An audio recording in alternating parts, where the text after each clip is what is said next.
ইউনূসের খেল খতম, কারণ মোহাম্মদ ইউনূসের টাইম ওভার হয়ে গেছে। মোহাম্মদ ইউনূস আর বোধহয় সরকারটা চালাতে পারবেন না। ইউনূসের সরকার অবৈধ, একদম নির্দিষ্টভাবে এই অবৈধ সরকারের আগে আওয়ামী লীগের একাধিক সদস্য বলেছে, এবার পেটিশনে অফিসিয়ালি অবৈধ একটি সরকার চালাচ্ছে, কারণ কি শেখ হাসিনা কোনোদিন রিজাইন করেনি।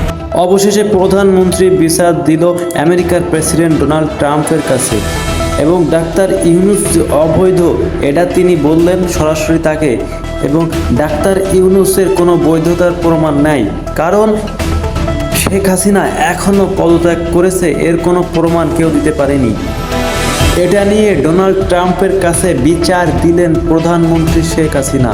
সেখানে তিনি বললেন যে আমি এখনও বাংলাদেশের প্রধানমন্ত্রী, আমাকে তারা কেন বাংলাদেশে ঢুকতে দিচ্ছে না, এবং আমাকে পদত্যাগ ছাড়াই কেন ডক্টর মোহাম্মদ ইউনূস ক্ষমতায় বসলো, এমন কিছু প্রশ্ন তুলেছেন শেখ হাসিনা ডোনাল্ড ট্রাম্পের কাছে।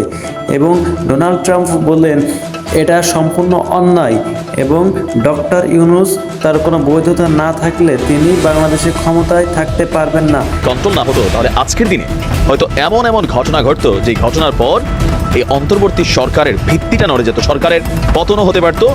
আমরা দুঃখিত, আমরা আপনাদের কাছে করজোড়ে ক্ষমা চাচ্ছি। বললাম আমাদের ভুল হয়েছে, আমাদের ঘাটতি আছে, আমরা সেই উপস্থাপন করা হয়েছে যে আমরা সমন্বয় ছাড়া আমরা তো কোটি কোটি টাকার মালিক হয়ে গেছি। আমরা রাজনীতি করতে আসিনি ভাই, আমরা রাজনীতি করতে আসি নাই ভাই, আমি কথাটা শুনি না যে দাবি আপনি বলেন।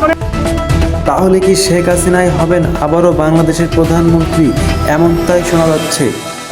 প্রিয় দর্শক, আপনারা জানেন ডক্টর মোহাম্মদ ইউনূস ক্ষমতায় আসার পরে বিভিন্ন গণমাধ্যম ও বিভিন্ন লোকেরা অনেক রকম কথা বলতেছে যে ডক্টর ইউনূস তিনি জোরপূর্বক পিছনের দরজা দিয়ে ক্ষমতার চেয়ারে এসে বসেছেন, তার কোনো বৈধতা নাই, কারণ শেখ হাসিনার পদত্যাগের চিঠি এখনও কেউ দেখাতে পারেনি।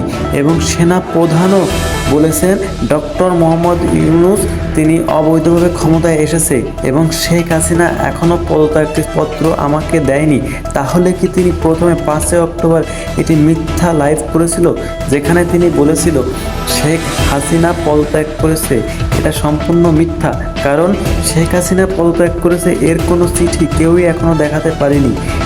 প্রিয় দর্শক, আপনাদের কাছে কি মনে হয় কি হতে চলেছে পরবর্তীতে? অবশ্যই মূল্যবান বক্তব্যটি কমেন্ট বক্সে জানিয়ে যাবেন, এবং শেখ হাসিনা কি আবারও দেশে ফিরবে, এবং পরবর্তী ভিডিওটিতে আপনাদের গুরুত্বপূর্ণ কিছু আপডেট দেওয়া হবে। তাই গুরুত্বপূর্ণ তথ্যটি সবার আগে পেতে চ্যানেলটি সাবস্ক্রাইব করে রাখুন।